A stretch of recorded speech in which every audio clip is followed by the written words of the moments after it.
savez, je suis directrice générale et aussi fondatrice de Transport Protection, qui est un bureau d'études spécialisé en sûreté et sécurité.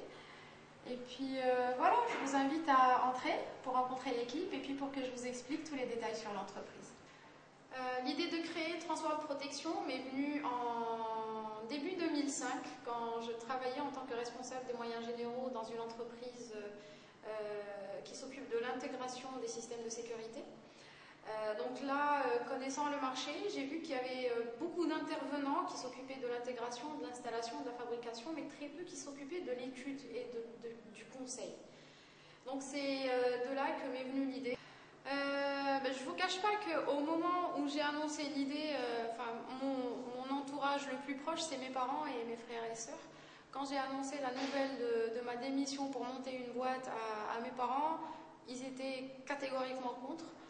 Pourquoi tu es une femme, le salaire que tu touchais bien, tu dois penser à autre chose, la vie personnelle passe avant. Donc ça, vraiment, dans mon entourage le plus proche, personne ne m'a encouragée. Mais j'ai tenu bon et puis je me suis dit non, je suis convaincue que c'est une bonne idée et qu'il faut y aller et que la vie professionnelle n'a absolument rien à voir avec la vie personnelle. On peut faire tout ce qu'on veut du côté personnel tout en ayant tout le temps qu'il faut pour mener à bien une carrière. Pour le financement, de mon côté, ça a été très simple. J'ai démarré avec 0 dirham. Mais vraiment, quand je dis 0 dirham, c'est 0 dirham. À Transport Protection, on vend du service, on vend de la matière grise, on vend de la réflexion. C'est-à-dire il suffit d'avoir les informations qu'il faut, d'avoir les compétences qu'il faut, et puis on démarre, on va chez le client, et tout ce qu'on fait, c'est qu'on réfléchit pour le client pour le mieux le conseiller. Donc pour moi, j'ai pas eu besoin de capital, j'ai pas eu besoin de local, j'ai pas eu besoin de beaucoup de matériel pour démarrer. On a vraiment, mon associé et moi, on a démarré avec vraiment les moyens du bord.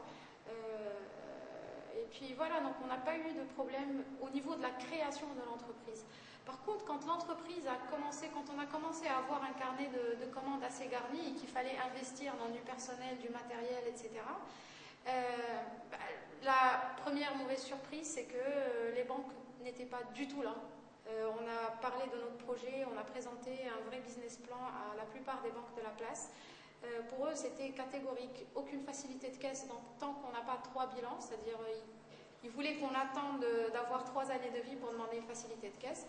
Et sinon, pour les formules de financement, ça demandait des garanties, chose qu'on n'avait pas. Donc on a dû faire avec. L'autre petit problème qu'on a eu, maintenant avec du recul, je trouve que c'est un petit problème, mais dans le temps c'était une catastrophe pour nous, c'est les problèmes de recouvrement. C'est-à-dire non seulement on n'avait pas de capital, mais les clients pour lesquels on a travaillé, ils ont beaucoup tardé pour nous payer. Donc là, ça a été le souci majeur qu'on a eu les 2 premières années. Disons, le temps que notre trésorerie s'est stabilisée et qu'on soit devenu beaucoup plus réaliste par rapport au délai de paiement de nos clients. Là, ça se passe beaucoup mieux qu'avant. En fait, la première année, c'était très dur. Trouver le premier client était très dur. Ensuite, mener à bien les projets, fidéliser les clients, en trouver de nouveaux, ça aussi, ça a été très dur. Je dirais les 2 premières années. La première année, c'était le démarrage et donc tous les problèmes liés au capital, au financement, au démarrage, quoi. Après, la deuxième année, c'était des soucis qui étaient liés au développement. Comment faire d'une entreprise basée sur 2 personnes, comment faire pour la développer, pour que ça devienne une vraie PME avec tous les moyens dont on a besoin pour développer notre portefeuille, arriver à une satisfaction maximale de nos clients, laisser de bonnes traces derrière nous pour assurer la pérennité de l'entreprise, améliorer l'entreprise en interne d'un point de vue procédure, d'un point de vue compétences, transfert des compétences, continuité du travail, etc. Et ce que je peux dire à tous les gens qui se sentent une graine d'entrepreneur, il faut foncer. Le plaisir qu'on a quand on est entrepreneur, le plaisir à prendre tous les risques qu'on prend, il est inimaginable par rapport au plaisir qu'on prend quand on est salarié.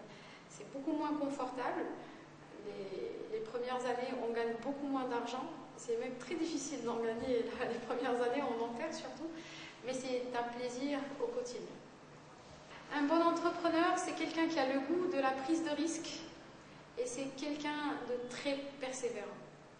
Il faut non seulement prendre du risque, mais croire en soi, accepter les défaites, accepter les échecs et prendre beaucoup de plaisir à chaque moment de succès. Et surtout persévérer, persévérer, persévérer. Come on, baby, do it.